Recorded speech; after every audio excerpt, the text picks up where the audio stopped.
At the point of animation, he should not have walked around outside for a day. I agree. The creation itself, the whole process of trying to create a human is wrong. Like, really? The monster That is... gets to my natural versus artificial, yeah. The monster You don't think it's is... wrong? I don't know. It doesn't. Welcome to Classical Etc. Margin Notes, a conversation about the book we're reading. You're in the studio with Memoria Press.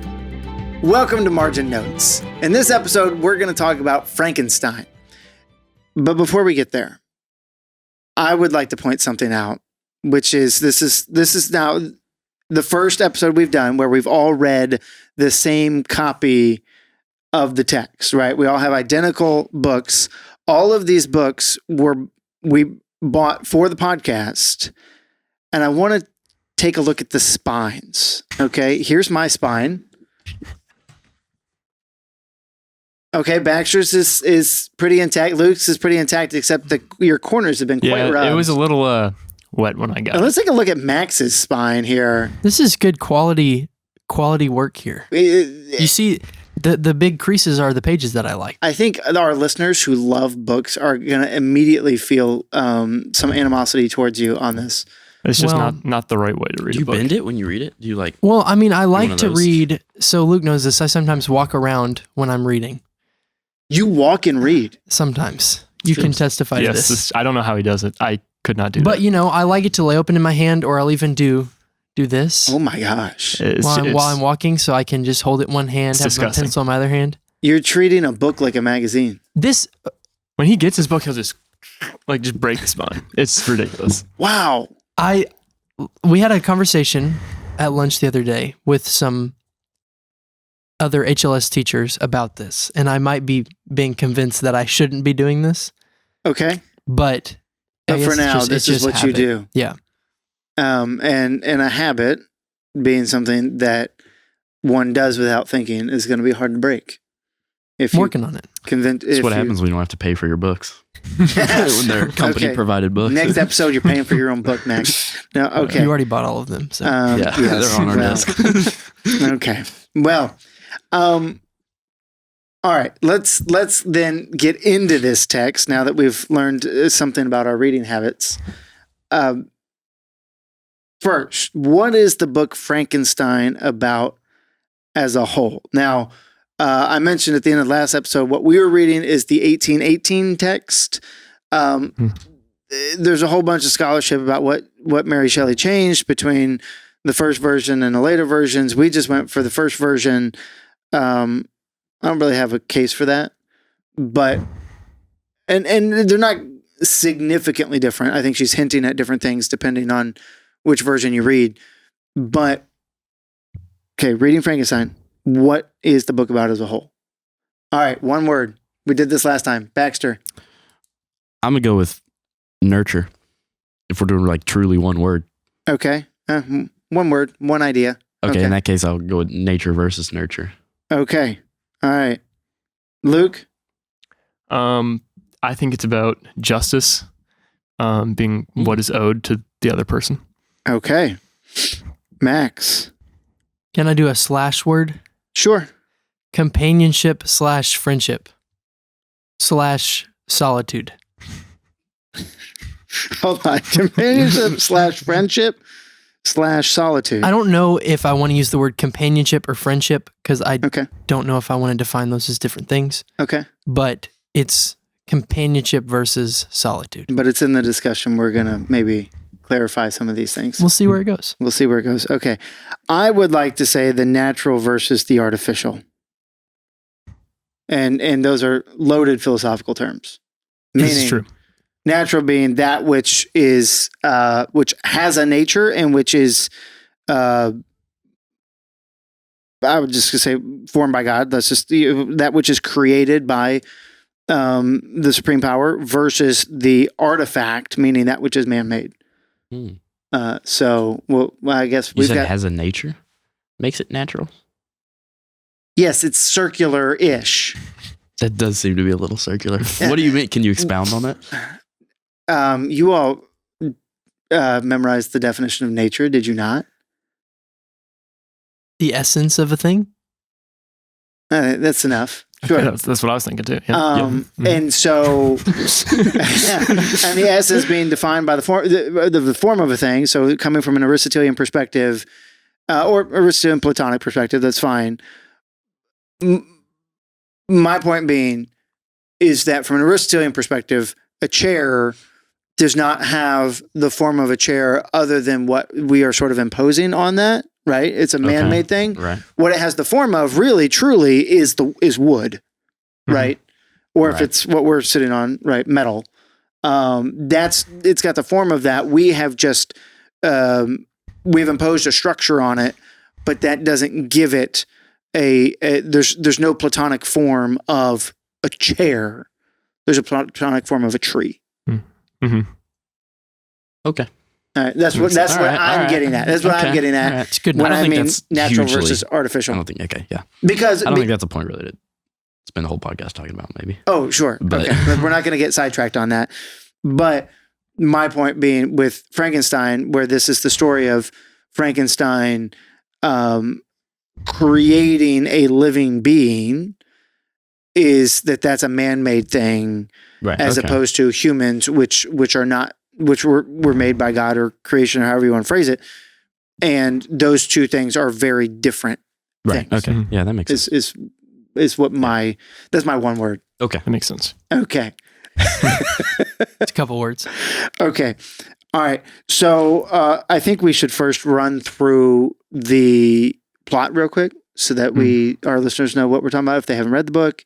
Yep. And just to refresh all of our minds, because some of us finished it yesterday, whereas others finished it today. So some of us may need a refresher. It's true.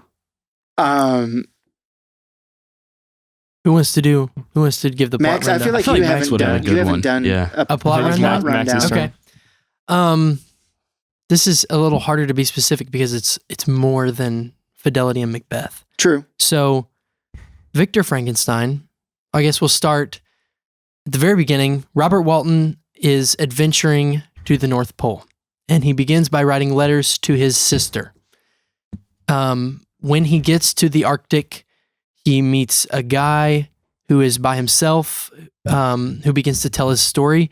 This guy is Victor Frankenstein, who is telling his story. He grew up in Geneva, which is in Switzerland. Yes.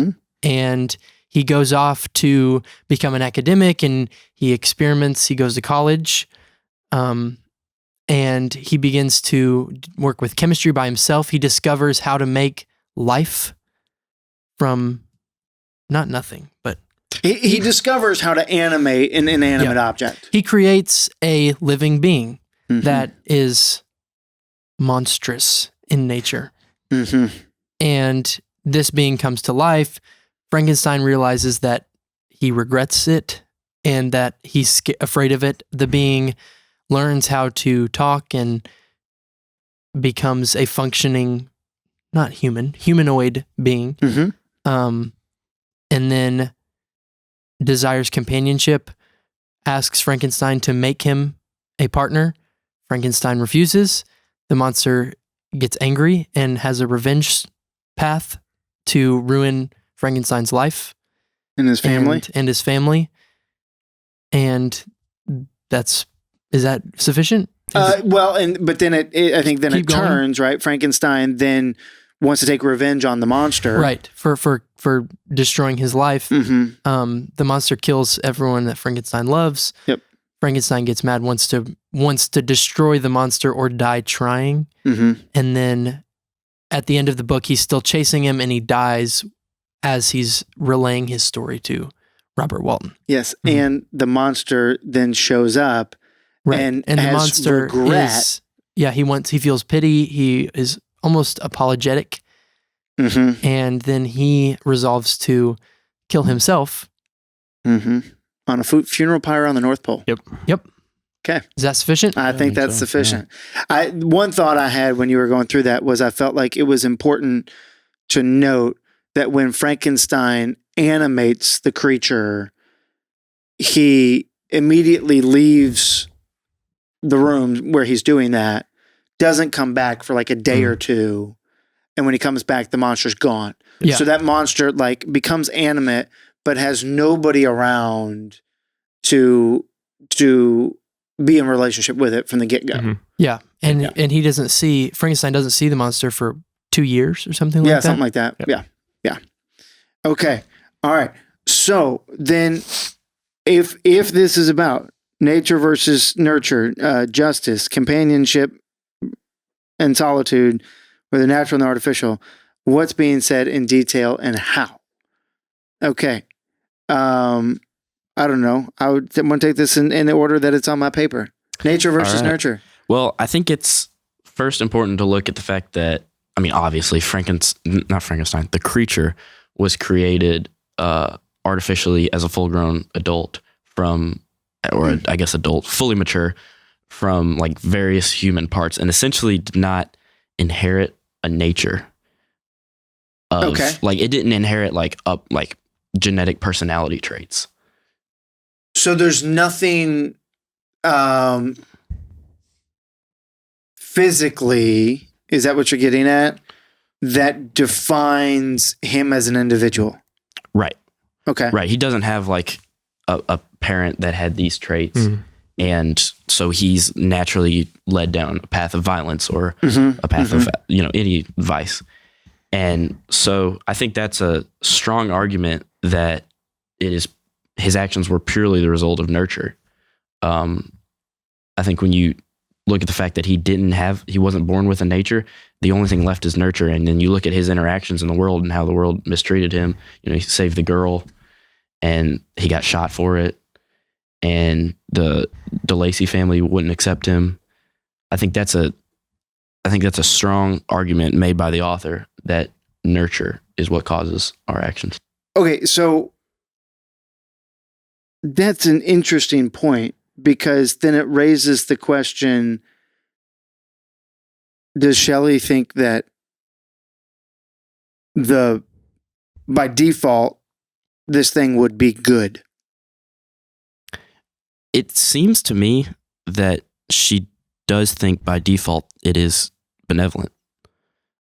It really seems like it just looks for friends. Initially, it treats all humans as friends.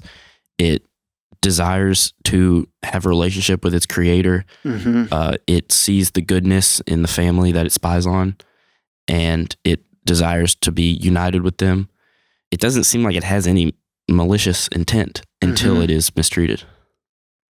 When you say nurture, like you're saying, so it doesn't have a nature because it has nothing to look up to. It has no parents to look up to and model itself after. Is that correct? I think. And so for that reason, it needs somebody to nurture. It needs a model, basically. Is that what you're saying? I think when I say nurture, I mean that like its actions were caused by like how the world nurtured it. It's how the world treated of its it. It's a result of its experiences, right? Okay, exactly. Okay.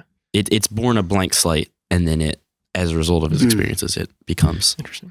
That's an interesting statement, right? Born a blank slate, because the romantics, I think, are thinking about life in this blank slate way, and that we need to get back to sort of like our emotions are inherently good. And when it's very interesting, because I mean, emotions play a huge part in this, and Frankenstein's really actually like driven by that, by his reason in some ways. And then that's why when he animates the monster, he goes out in this sort of like fit of emotional, like he just can't take it because he realizes he's done something wrong. And so there's all of that conversation, I think, happening of what role do emotions play? And if we are a blank slate, I think you're right, is that it's not so much that it doesn't have parents, because I think to Luke's point, that'd still be an aspect of nurture, but the fact that it's being a bunch of parts put together, right, therefore has no nature. Right. Yes. Which then is I would argue the point that then we better not be applying this to humans. Right. And I think Shelley makes that distinction, right? Humans are different from this. And if we are to assume that humans are just an amalgamation of their parts, then this is probably what we would be dealing with. Mm-hmm. I do think it's interesting though. You say like, don't look at it as a human. And I agree. But I also think it's interesting to see when he's watching the family to see, like, you basically get to learn about the human experience through somebody who's not human. And I think that's really interesting. So like, for somebody who's never seen humans before, like obviously you can't do that with children because they can't articulate as well as this monster can. And they're developing as they do it for a fully adult kind of perspective. So while you shouldn't view yourself as the monster, I think like looking through his eyes, you can see what humanity is pretty well. At least that's what I thought. Yeah. But yeah. So I don't know. Max, what do you think? Should we push back on Baxter on this? I don't know. I when I was reading it, I didn't think of it so much as nature versus nurture as a main theme. I'm fine with saying that. And I think that he makes a good point that it is in there. But I don't know. I don't totally understand what you're saying. So I'm just listening. I don't see where the book says that like I agree that like you can kind of extrapolate that from the book, but I don't think that the book says that explicitly. Yeah, that he's a blank slate and not like. Well, I mean, part of him being an assembly of parts is that he has no identifying, like he's not like himself because he's an assembly. Oh, he's not his own being per se. Oh wow, okay. I hadn't thought about his own being. Yeah. Well, I mean, interesting. The fact that he's an assembly of parts, like you said, he's not identified in a nature because he's just other things. Well, Is that what you were saying? I don't know. I think as we talk about it more, it would have been better for me to say like he's like starts a blank slate. I think I got a little bit. But is that true? I think he does. Yeah. Well, in the mind of Frankenstein, for sure. Right? Certainly, yes. And Frankenstein starts from nothing and in the work creates him. So, but he doesn't create him. I think he's like more. I think the monster does not start evil. No, at the very least, I know that he wants to be good. He longs for, and he says this at the end too when he's talking to Robert Walton, the sailor. He says he wants virtue. And he desires good things. And even after he does the bad things, he regrets it. Huh. This is eerily reminiscent of the constellation of philosophy. All things are good. And evil is a lack. That's interesting. All things for good. All things are good. All things are good. And evil is a lack. It's a non-existence. And so then by default, this monster would have this because it's alive, it desires to be good. And even if it does evil actions, it recognizes that those evil actions are not the things that it wants to do, that it ought to do. Well, the evil actions spring from bad things. He wants companionship. He's refused. He's told that he's rejected and told that he must be alone.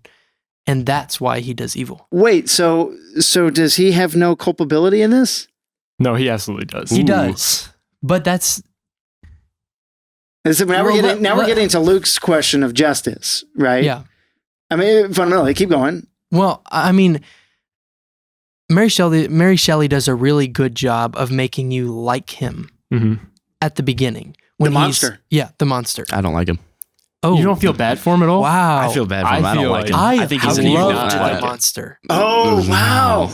So I went with Baxter on this one. And actually, it was interesting because we had a very brief, I've gotten on your cases for talking before the podcast, but last week we had a very brief conversation in our office. Oh, come on. Where Tanya and Martin were there, and both Tanya and Martin were like, oh no, you're supposed to pity the monster. And Baxter and I were like, we don't like him at all. Not even How pity. could you not? I think he should have grit his teeth and killed him. What? Frankenstein should have killed the monster? Yeah. After he created him. I think when he saw how evil he was. He's not evil, though. He's not evil. He's not nature. explicitly evil. There's a any human being that does those actions would be condemned to death. Well, before he does the actions. Yeah. Okay, the monster, when he's telling his story. Okay, so when Frankenstein meets him in the ice mountains and he's telling his story about After he's already killed his brother and then He's telling the story, but the friend. Okay, take the story outside of imagine his story as it's happening. So before he does any of the killing. Okay. When he's in the hovel and he's looking at the DeLacy family, and he sees how human they are, and he longs to have a family. And even though he's this grotesque, strong, undefeatable being, he calls them his protectors. Mm-hmm. Yes, but he just does that to make himself feel better. He says that in the book because he's just a lonely guy. He wants to learn. He has a desire to learn. They were not his protectors. He literally says like, no, he knows that. But he's kind of exaggeration. At this point, he's innocent, right? But hang on here. You framed this very interesting, which brought up a thought to my mind, which was he's watching the DeLacy family and he sees what it means to be human and he wants to be that. Mm-hmm. So he wants to be that which he is not. Well, he's not. He was created in this kind of in between animal and human. He can't be either. That's why I mean he's not his own being. He's his own species. That's why he wants a companion, because he realizes that he is not human. After he has desired it, the humans have said, no, you are not a human. You cannot be part of us. And so that's why he goes to Frankenstein and says, give me a companion and I will go away from all the humans because I realize that I am not a human. So you think it's good that they turned him away and was like, no, you can't be a part of this family? You think that's right? I agree with Baxter. And actually the monster points this out at one point in the book, and it would take me too long to find it. I did underline it. But at one point, the monster's talking to Frankenstein, and he said, you would be justified in your mind if you killed me. Mm-hmm. And I don't know over here on this side of the table where you all are pitying the monster, if you agree with that statement. I read that and I was like, absolutely 100%. I do think that, like, the whole time I'm reading this book, I'm sitting here going, why does he just kill him? Why doesn't he just kill him? Why doesn't he just kill him? And there's times where he says, I'm just going to go kill him, but he can't because he's created this like supervillain, right? He's created this monster. It's 8 foot tall. It's able to sustain things that humans aren't normally able to sustain. And yeah, I just, the other thing, and I might want to change, I don't want to change. There's too much to talk about here. But one of the thoughts going through my mind, to me, I was reading this and thinking this is like the anti-fidelity book. It's the opposite of fidelity, where everything happens good in fidelity because the community, everybody in the community knows what's going on and they are all bonded as a community. And what's happening in this book is Victor Frankenstein has made a bad decision. His community, he does not tell them. No one knows what's going on. And so his people in his community start dying. And he is not strong enough to tell them this is what's going on. And if he had told them, I think the outcome would have been completely different. Would have been not differently, it would have been different. And so that's a whole nother aspect that I forgot about bringing up. But anyway, I think that he should have killed him. Plot wise, yes, anti-fidelity. Thematically wise, it's exactly the same. Defend that, please, sir. Both books emphasize the value of community, companionship. Fidelity is an example of what it should be. This is an example of what it shouldn't be. Okay. Yeah. So yeah. I think saying it's the anti is... Yeah, well, it shows you where you end up if you do not act in the way that is acting in fidelity. What I will say though is I was waiting for him to, because obviously he's in solitude. He's bearing this burden by himself, and all of his friends are dying. Frankenstein? Frankenstein, yeah. And I was waiting for when he told somebody, and then I was hoping that everything would go right after that. And it kind of doesn't happen, but it does a little bit at the very end when he tells the whole story to Robert Walton. Mm-hmm. And then Robert Walton makes the right decision to turn the ship around and go back. Don't pursue the North Pole. Interesting. I didn't put those two things together. You're right that he does do that. I didn't think about that. So I felt like it was the mutiny that was forced in his hand, but you're right. The story gets told and he decides not even to pursue the monster or his desire to reach the North Pole. Yeah, and I think that just further emphasizes, like, if he had told somebody earlier, maybe this could have gone better. How alone he was in the whole thing. I don't think. Yes, you're right. I don't think he should have killed him. I think you agree. Yeah. I mean, I agree. Oh, what's the difference between building a computer and getting it running, and then deciding that you're going to pull the plug on it, or destroy it, or part it out for other things, or whatever, and building a humanoid and then doing the same thing? Because as the creator, even if it's lesser than you, as the creator, you owe your creation something. And that is... Do I owe my all computer situations? something? Computers, I would argue that if it's it's different because alive? it's not animate, sorry, or sensible. I think we need to bring up, okay, the monster feels love. This seems like an emotional response. That's the monster feels hate as well. Yes, he does feel hate, definitely. Are those feelings animal or human? Yeah, and the whole time he has these, like, that when he's like looking through into the house, like, he's on the outside, and Max pointed this out, he's on the outside and he wants to be on the inside. And I feel like that's just a strong human desire. We want to be in. He's a rational creature. He's not an animal. He's feeling human feelings. Just because he has some human feelings makes him a human? When was the last time you met a dog that could talk and loved and hated Hold things? on. I mean, emotions are different from being able to talk, right? Hold on. And we threw out reason. Can we please go back a few years when I taught you what made humans different from animals? Oh my gosh. Max, I remember I remember. What I is it? paid a lot of attention to metaphysics. It's the ability to reason. Yeah. So but he can reason. Okay, yeah. It's not based on the emotions. It's based on his ability to reason. Does he have a soul? Oh, God. Well, I think that's an important question. And I think you need to define a soul. This is going to be a good luck with that. 7-hour podcast. When you ask, does he have a soul? Do you mean he has an immortal soul, and salvation is Well, no, because he was created by a human, okay? so he doesn't. So if we define soul as the principle of life, which is something that the ancient Greeks would have done, he's animate. Therefore, he has to have one.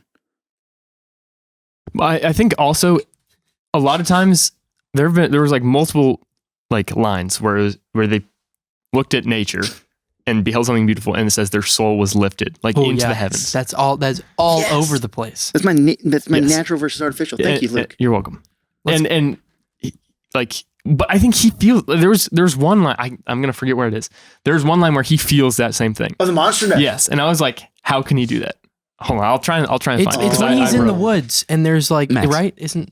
Max, if we concede that he's a human, right? Like we give you your No, not that he's a human, okay. but what is your He has reason. He's somewhere in between He should human be- and animal, and it's a gray line. But he does. and that's your reason for not wanting to kill him? I don't think. But the monster. Because any human that committed the acts he did would be at least in prison for life, probably condemned to death at that time. I'm not saying he's not. Well, Justine gets condemned. killed for his act, right? Right, She gets Justine- executed. Justine I'm not saying literally that he gets doesn't executed. deserve that.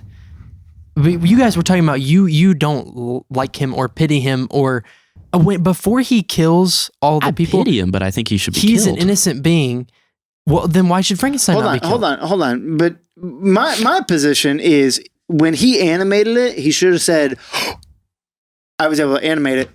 Let me stop this."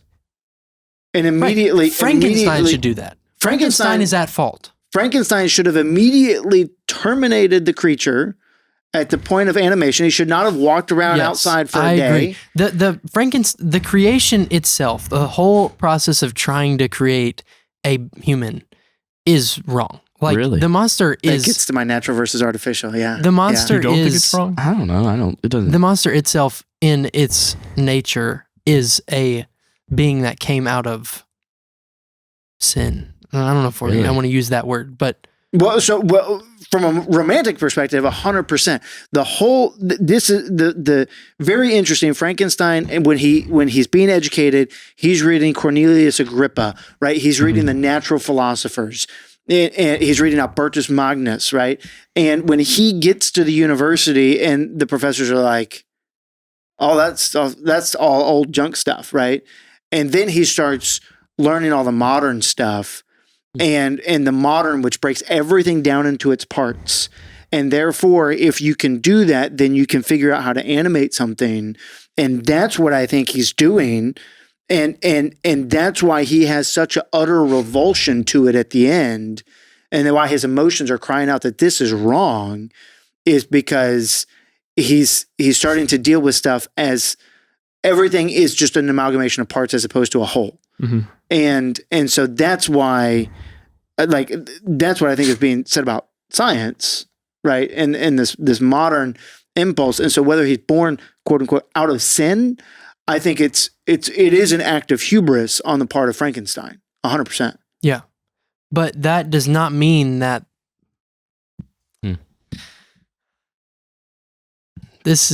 I sense that this is going somewhere.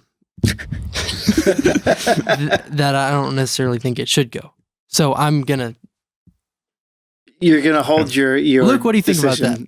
I mean, I don't know if I entirely there's a lot of parts of my justice thing. I think, if I'm just gonna briefly touch on it, I think Frankenstein feels bad for the fact that Justine was put to death unjustly. Same with his little brother. Like, all these unjust things happen. He's like absolutely distraught about it. And then, like, the next chapter, you see that he doesn't love his own creation, and the creature's response is that, well, you owe it to me that you should love me. And I sympathize with that. I also think that I don't think in all things we should view ourselves in the part of the monster, but very often humans in this book are referred to as creatures.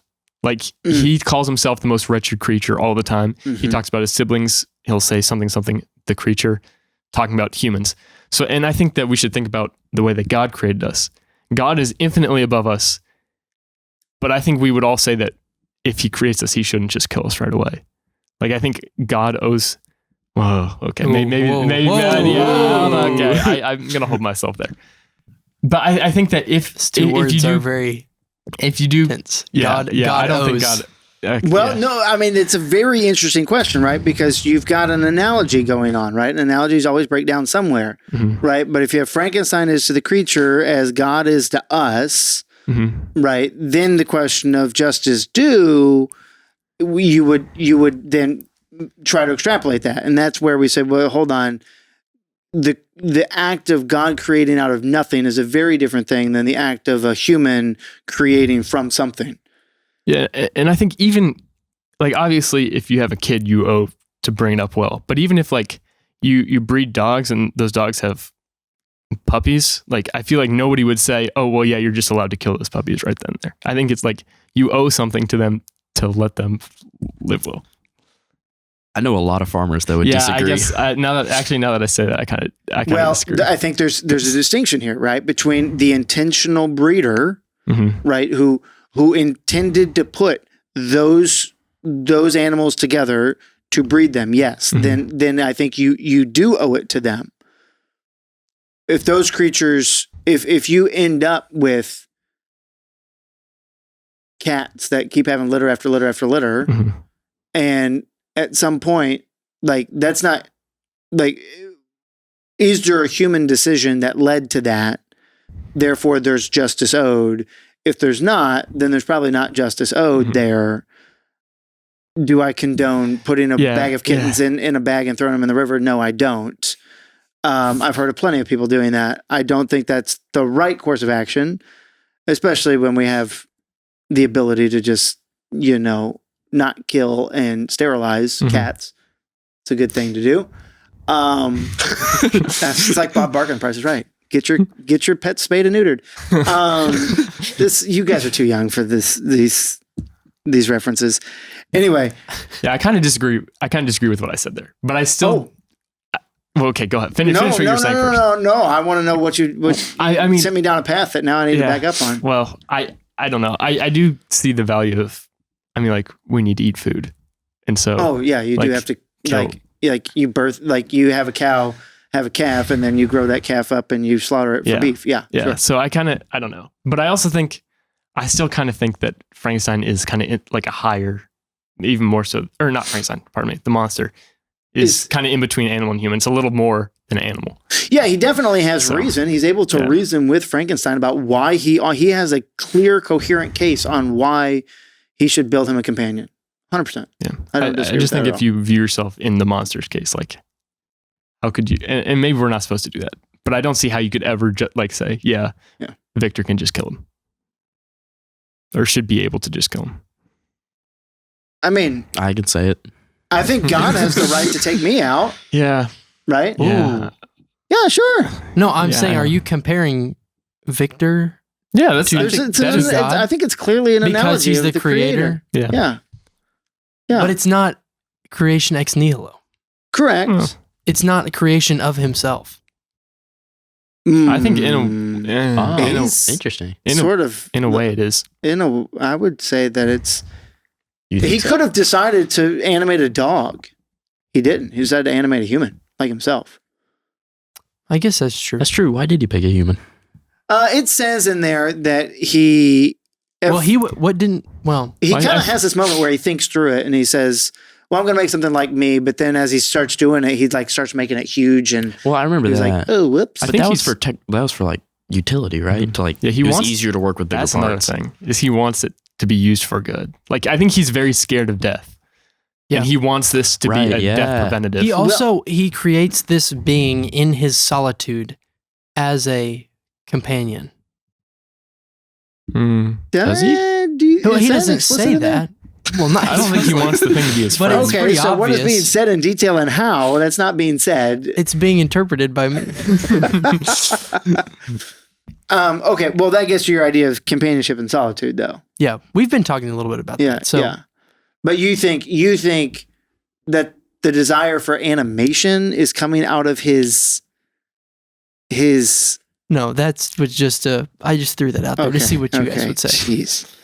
Okay, I want to say that I had a problem with the way they talk about causality in this, right? Anytime somebody gets killed, they start saying like, I killed him. Well, no, you didn't kill him. Mm-hmm. The creature that you created killed him, right? And it's a small point, but it just irked me. No, I wrote in my margins somewhere, it was like, how does this relate to God and humans? Yeah. Like, I don't think that's right. Yeah. But I did have to realize, like, you have to suspend some of your belief to read this because it's all based on a premise that we can animate something that isn't animate. Yes. And which we can't do.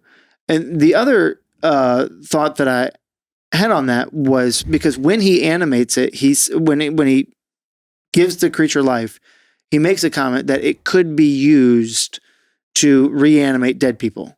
Mm-hmm. And which made me wonder, like when Justine died or when his wife died, like, is he going to go reanimate it? Mm. And it never crosses his mind. But by that point, he's recognized that this creature he's animated is wreaking havoc everywhere, I think. Yeah. So he doesn't even want to cross that.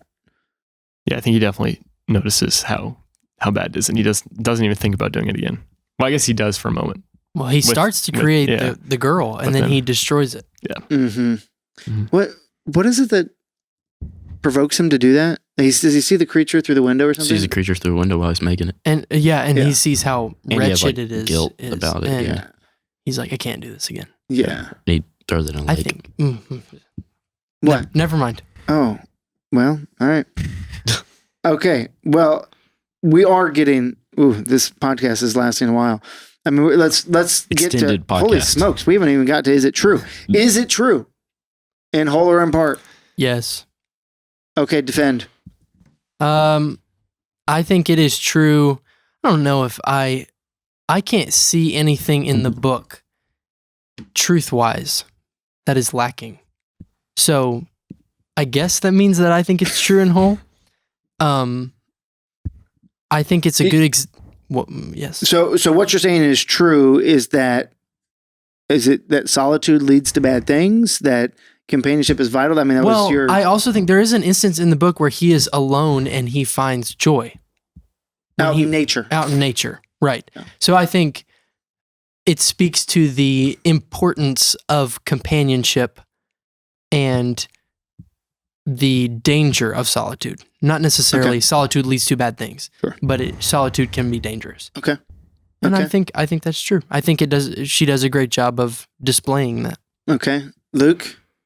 I think what she says about community, like what you were saying, is true. I think that, like, especially towards the end of the book, there's really big emphasis on the fact that hate is isolating. And I think that she said that really well. I question, we were talking about this a little bit, but her view of death, as she kind of, so obviously at first, Victor Frankenstein is like really scared of death, and the monster's scared of death too. He's like, it's ununderstandable. But then at the end, they're both like actively pursuing it. Oh, right. They're ready to, because they want that rest. And I don't know what I think about, like, it says he dies with a smile. Max pointed out that Victor dies with a smile on his face because then he gets reunited with everybody that he's lost. And I mean, I don't necessarily think that the way in which he died is necessarily happy, or if you're in this horrible situation that you should just be seeking death. I don't know if that's what she's saying. I don't think it is what she's saying. We talked about this a little bit this morning. I don't think that she's making a stance on death. I would agree with that. And I think I took Victor's death as he was content not only to be with his loved ones, but also content knowing that he finally did what he ought to have done at the beginning, which was to undo the evil that he brought to the world. You're saying, like, in creating the monster. Like, he was content because he was pursuing to destroy it. Yes. Okay. And he did everything he could. And then I think he's content because he tells somebody the whole story. So there's going to be human knowledge. The human community is going to know what's going on here. And the monster has no way to propagate himself. Okay. That was, I think, a massive burden on him that he was worried about. Oh. Yeah. Okay. So I think for most of what she's saying, I think it's true. Okay. And yeah. And I also, with like wanting to play God, is a like bad thing. Yeah. Obviously. Yeah. I think that's probably true. Yep. Baxter? In terms of my nature versus nurture idea, I think I don't know. I think it's true in part. I don't think it's true in whole. I think genetic tendencies like really do play an effect. So, but play a role. You're trying to say, though, that the fact that experiences do affect us deeply, you think that part's true? I think that is true. I mean, I think I don't think anybody would necessarily argue that if you growing up, you take the same person and you raise them in two different polar opposite environments, that they'll have different mindsets and different ways of looking at the world and act differently to different stimuli. But I also do think that your genetic tendencies does play a role in how in how you react to things and how your life unfolds, I guess. Yeah. And I don't really have like I don't have like a medical argument for that, but it's just kind of, I intuitively feel that way. So, you know, I could be wrong, but. No, I mean, you can go look at, there's stories of twins and triplets that were separated at birth. And you can go read up on that. I'm sure there's some interesting information on that front. I think I think probably the virtue's in the middle on that one. There's some nature, there's some nurture. I would like to say that when it comes to the truth of this, I'm not sure that it's clear enough to actually make that determination. Like, this is such a good book precisely because of the conversation that it generates, right? It's hard to ask if something is true when it could never happen. Yes, that's a great point. But it does make us ask questions, deep questions about what has a soul? What is a soul, right? Do you have, is it just for you to kill something that you created, right? What's the role of community? I mean, there's so many good questions here. I don't think she heavily puts her hand on the scale for everybody to come out thinking this way, right? I do think, generally speaking, I do know that a lot of people, I think, come out wanting to pity the monster or the creature, the thing, the being. I don't know. I mean, I'm just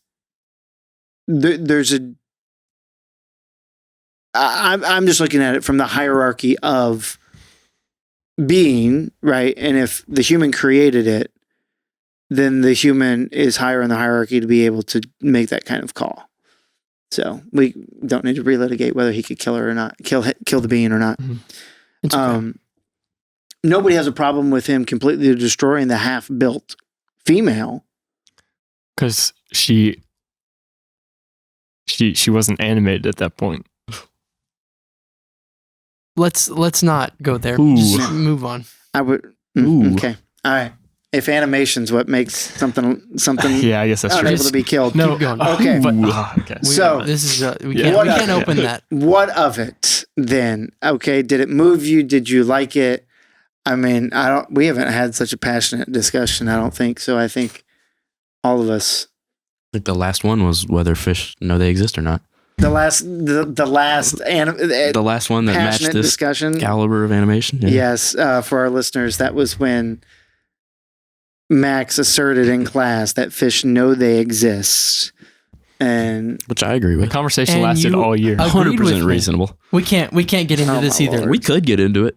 all right. Bonus episode later on, maybe. Yeah, join us on Patreon. No, no. I mean, what do you? Has this moved you in any way? I would just like to say that I was shocked with how well written this was. I was not expecting it to be that good, but she does so well, making you feel for at first Victor and hate the monster, and at least for me, feel for the monster and then hate Victor. Like, I just think that the way she writes and the way she makes you feel for these characters is It's really well done. Yeah, That I is was true. surprised. It really impressed me. I mean, I agree. I think it's very well written. I think it flows really well. I think it's really interesting. Did it move you? I think I think it certainly did. I think it raises interesting questions, and it kind of makes you take a step back and evaluate your relationship with God. Well, for me, it made me not reevaluate. It reinforced for me my hesitation about modern science, because this is the kind of thing we as moderns are trying to do, and we don't see the destruction we're bringing ourselves to. Yeah. And I mean, it's an interesting question because there's all this conversation happening about AI, and it's interesting that the AI companies, they're hiring psychologists and philosophers and a bunch of people to try to understand, are these machines sentient? Can they reason? Like, is there a spirit? Do they have a spirit? Right. And there's people on both sides of that. Right. And at least we're having that conversation. People are thinking about that, because as anything new we create, we need to ask that question. I think it's a timely piece. It is. Written And 200 years ago. The ability to make it ask or to prompt those questions and discussions within such a exciting narrative. Mm. I mean, I haven't enjoyed reading a book this much in a while, and it's just fun. I mean, even though it is sad, it's very engaging. I Yes. agree. Yeah, I agree. Yeah. I had no problem saying I'm going to spend time reading this book because I was enjoying it all. That's true. To the point where when I had put it down because I had to go drive, I went and got the audiobook to keep listening. So, All right. Well, join us for our next episode where we will be talking about Farmer Giles of Ham by Tolkien. We have to decide whether we're going to say Giles or Giles before then. I'm pretty sure it's Giles. Oh, no, I think you're right. It's Giles? Giles. I think it is I think so. Giles. Yep. Ew. I like Giles better too. Giles is much better. Okay, well, we'll do some research and make sure we don't. I'm just gonna say Giles. It's obstinate in your error. Okay. Max, you and I can just say. We'll just say go with Giles. him. We can. We can 50-50. know that we're right. We can. All right. Well, I think our listeners, in fact, know which book we're going to read at this point. So join us for our next episode. Thank you so much for joining us on this episode of Margin Notes. If you enjoyed this episode, let us know by liking this video or sharing it with a friend. And if you're not already, subscribe to the channel to stay in the loop when we post new videos. We're so glad you were here. Thanks so much for watching, and we'll see you next time.